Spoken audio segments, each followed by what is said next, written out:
Corran Horn was a very interesting character in the expanded universe. For one, he showed up in a series of books that were the X-Wing books, following the adventures of Rogue Squadron, which all took place after the events of Return of the Jedi when they were dealing with some of the leftover Imperials, including Izzard, and he was a very skilled X-Wing pilot, and he also was good with stealth and going undercover.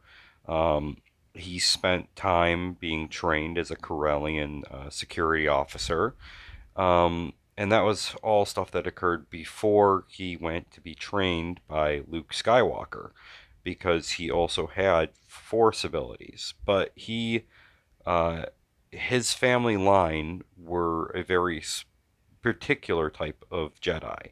They had no telekinetic powers.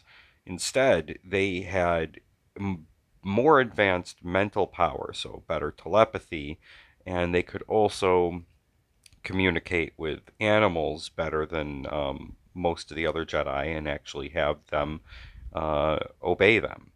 And throughout his different books that he was the main character of, he um, went through and had to deal with the Imperials during the early point of the New Republic, including things like the Back to War and other events that Izzard tried to you know circumstance, like what she was trying to do.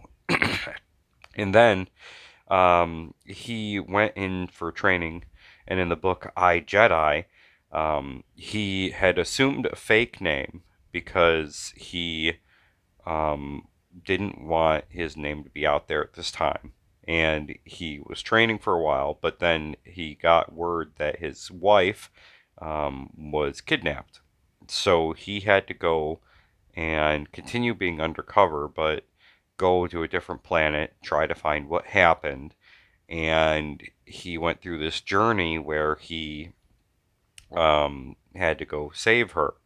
And he also would team up with people like Wedge Antilles, and you had Tycho Kelchu, and of course his father-in-law Booster Tarek, who was a very eccentric. I guess you could say he was almost like a pirate, but he had his own star destroyer that he had painted red, and they said they basically depleted a large amount of paint from like some planet they like to paint this thing red.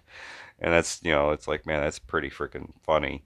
And then the story continues. He winds up having two kids, and then of course the Yuuzhan Vong War begins, and he has a very special lightsaber, which this is something that, you know, I think that they're trying to rip off, is that his lightsaber was a yellow lightsaber, and he could extend it, and when he did, it turned silver.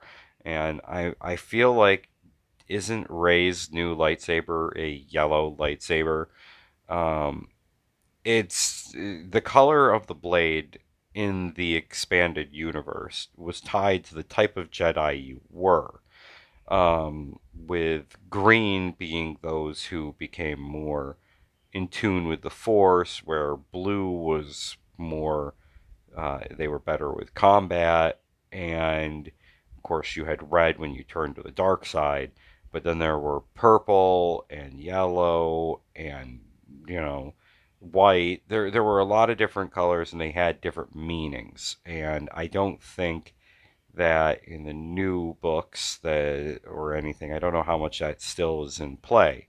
Um, but he was able to defeat the Yuuzhan Vong in hand-to-hand combat because of his lightsaber's special ability to go from one size to a larger size. So he was able to punch through, because the Yuuzhan Vong had special armor that was made out of living. Basically, it was like they were wearing basically crabs, and they had the thick armor was able to withstand some level of lightsaber attacks. And with that, they also had fast regeneration, so the armor would begin to heal itself. So it became very tricky because you couldn't use the Force to tell where people were. You know, the Yuuzhan Vong, you couldn't sense them in the Force. You couldn't use things like Force push on them directly. But because of that, the some of the abilities that Corran had were a little bit more helpful. Um, and then, of course, after the Yuuzhan Vong War, one of the other big events was the fate of the Jedi, where his two children had the Force madness, and you didn't really find out what that was until way later. He wasn't able to do too much in it because he was so close to, it was his kids. But after that, there really hasn't. Well, they ended the extended universe shortly after Fate of the Jedi. Um, but Corran Horn is one of my favorite characters, especially very early on. And if you haven't read the X-wing books, they are fantastic.